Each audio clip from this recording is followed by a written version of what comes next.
Show है 98 countries आ रही हैं। इसमें 870 एग्जिबिटर है, जिसमें 770 इंडियन है और 760 इंडियन है और 110 एग्जिबिटर के फॉरेन। अंदर एक एरो शो हो रहा है, मतलब जहाजों के हवाले से। इंडिया शो 2023 चल रहा है, जिसमें ऑलमोस्ट 80 से ज्यादा कंट्रीज ने पार्टिसिपेट किया है। 800 के करीब ऐसी मल्टीनेशनल इंटरनेशनल कंपनीज हैं जिन्होंने पार्टिसिपेट किया है। आज जो मैंने इस बेंगलोर वाले एयर शो का, अपने वाले एयर शो का वो देखा, तो सिंगापुर वाला एयर शो मुझे बहुत छोटा लगा, क्योंकि सिंगापुर जगह भी छोटी है, एयरपोर्ट भी बहुत छोटा है। हिंदुस्तानी हाइट्स में आपका स्वागत है दोस्तों। अभी प्रधानमंत्री नरेंद्र मोदी जी ने बेंगलोर में एयर इंडिया 2023 शो का उद्घाटन किया। इस शो में लगभग 98 देश और उन देशों की 809 कंपनियां शामिल हो रही हैं। इस शो में लगभग 5.5 लाख लोगों के अनुमानित होने का अनुमान है कि 5.5 लाख लोग इस शो को देखेंगे। यह शो भारत की असीमित क्षमताओं को दिखाने के लिए है। भारत ने रक्षा क्षेत्र में सबसे बड़ा हथियार आयातक देश था, लेकिन पिछले 8-9 वर्षों में भारत ने रक्षा क्षेत्र में असीमित प्रगति की है। INS विक्रांत और तेजस को प्रधानमंत्री नरेंद्र मोदी जी ने विशेष रूप से रेखांकित किया और कहा कि भारत ने हल्के लड़ाकू विमानों को विकसित किया है और INS विक्रांत जैसे पोत को भारत ने स्वदेशी निर्मित किया है। इसी तरह हम अपने फ्रेंडली कंट्रीज़ को इन देशों का इन चीज़ों का निर्यात भी कर रहे हैं और इसी चीज़ को उन्होंने कहा कि हम भविष्य में भी इसको आगे बढ़ाएंगे। भारत की असीमित क्षमताएं हैं जिनको रक्षा क्षेत्र में पूरा उपयोग नहीं किया गया है, लेकिन अब ऐसा नहीं होगा। अब भारत अपने दम पर अपने यहाँ हथियार और रक्षा क्षेत्र की आवश्यक सामग्रियों को विकसित करेगा और दूसरे देशों पर आयात के लिए निर्भर नहीं रहेगा। So let's enjoy this debate, and if you like our content then please subscribe us. Thank you. जब मैं वहां रहता था तब वो बड़ा लगता था, पर आज जो मैंने इस बेंगलोर वाले एयर शो का, अपने वाले एयर शो का वो देखा, तो सिंगापुर वाला एयर शो मुझे बहुत छोटा लगा, क्योंकि सिंगापुर जगह भी छोटी है, एयरपोर्ट भी बहुत छोटा है। On the lighter side. देखिए, अभी इसमें फखर भाई सबसे बड़ी बात है, 98 कंट्रियां पार्टिसिपेट कर रही हैं। 98 कंट्रीज मतलब दुनिया में 203 मुल्क है और कुछ 40-50 एक मान लीजिए जो जिन्हें मतलब ही नहीं, वाले की दुनिया में बिल्कुल आपकी बात सही है। 40-50 ऐसे हैं जिन्हें यहाँ आने का कोई मतलब नहीं है। तो मतलब जिनको आना है लगभग वो 100% आ गए। इंडिया शो 2023 चल रहा है, जिसमें ऑलमोस्ट 80 से ज्यादा कंट्रीज ने पार्टिसिपेट किया है। 800 के करीब ऐसी मल्टीनेशनल इंटरनेशनल कंपनीज हैं जिन्होंने पार्टिसिपेट किया है। दूसरी साइड पाकिस्तान में भी अमन एक्सरसाइज नेवी की तरफ से चल रही हैं, जिसमें 108 कंट्रीज को इनवाइट किया गया, जिसमें से ऑलमोस्ट 8 से 10 ममालिक ने अपने जो जहाज हैं वो भेजे एक्सरसाइज के लिए। बाकी तमाम कंट्रीज नहीं आ पाई। इंटरनेशनल रिलेशन देखे जाएं इंडिया के और इंटरनेशनल रिलेशन देखे जाएं पाकिस्तान में, पाकिस्तान के, तो क्या फर्क नजर आता है? तेजी से उनके रिलेशन कैसे बढ़ते हुए नजर आ रहे हैं? दुनिया कैसे इंडिया की तरफ तेजी से जाती नजर आ रही है? पाकिस्तान को इस मुश्किल के वक्त में ज्यादा रिलेशंस की जरूरत है, रिलेशन बेहतर करने की जरूरत है। 98 कंट्रीज आ रही हैं। इसमें 870 एग्जिबिटर है, जिसमें 770 इंडियन है और 760 इंडियन है और 110 एग्जिबिटर फॉरेन है। 5 लाख लोग, 500,000 people will come there. Bangalore में हो रहा, मोदी जी गए थे, इनॉग्रेट किया, रक्षा मंत्री जी है, चीफ मिनिस्टर साहब है, सब डेलीगेट्स हैं। 3-4-5 दिन चलेगा और इससे बड़ा एयर शो या तो यूएस में होता है या फिर एक रशिया में होता है। Is the third biggest air show in the world. Asia का नंबर 1 है। एक टाइम में इस लेवल का एयर शो सिंगापुर में होता था, चांगी में।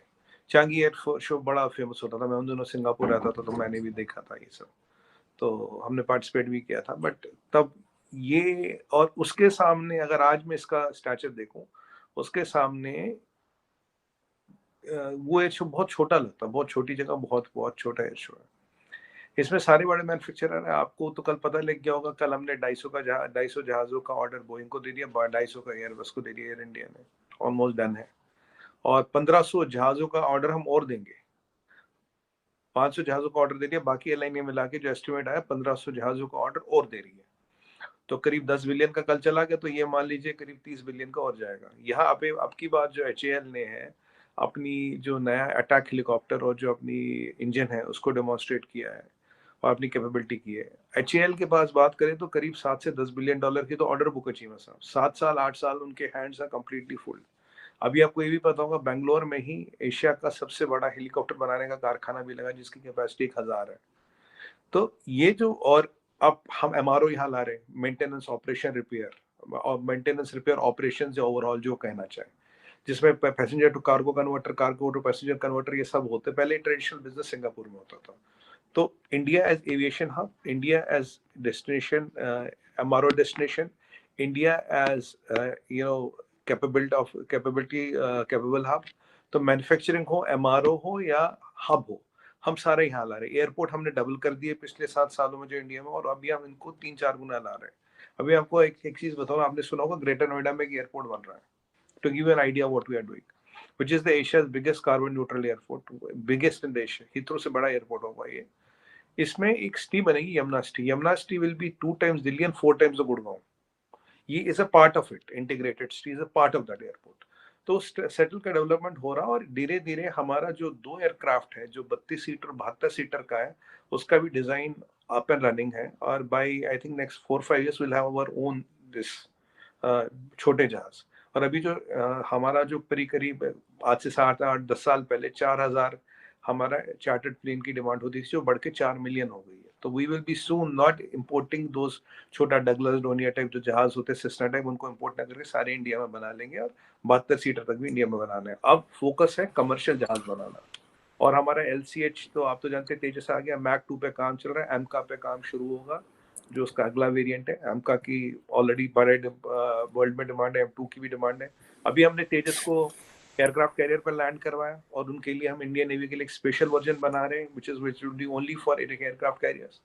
तो ये सब चीजें हो रही है। और आपने सवाल पूछा डिफेंस एक्सपोर्ट का, इंडिया का डिफेंस एक्सपोर्ट सीमा सा $1.5 billion है, और 2025 में इसको $5 billion करना है। इसका आज प्राइम मिनिस्टर साहब ने हमें टारगेट दे दिया, उस पर काम चल रहा है। And this is all to show the stature of India, how India is growing, what is the stature of India, and all the countries are responding.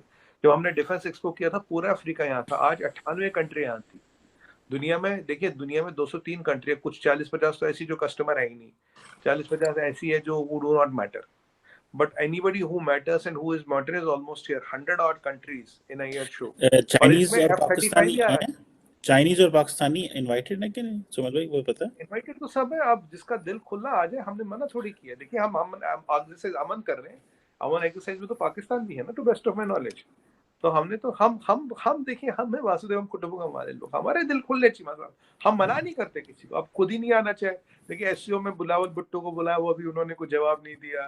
पीछे भी जो एससीओ की NSAs की कॉन्फ्रेंस हुई, उन्होंने कहा नहीं, मैं नहीं जाना, नहीं ऐसी जाना ही नहीं। अब मैं जाऊंगा तो वक्त को वापस ले आऊंगा, वक्त नहीं को वापस। मैं दैट इज नॉट, आप तो शुरू हो गए ना, पंजाब, हमारे पंजाबी में कहते हैं लामे देने, मींस के गिले करने वाली बात नहीं। मैं I was just it was a question in for learning के इंडिया और चाइना, पाकिस्तान और चाइना के वाले। और हाँ, अब की बार चीमा साहब F-35 भी आया यहाँ पे, F-35। लेकिन सुमन भाई, एक क्वेश्चन है इसी हवाले से जो बड़ा मैं देख रहा था, कि इंडिया की जो एयरफोर्स है दैट इज 4th, जिसे आप कह लें कि लार्जेस्ट एयरफोर्स, लेकिन लार्जली जो इसके वो सोवियत इरा के जहाज हैं।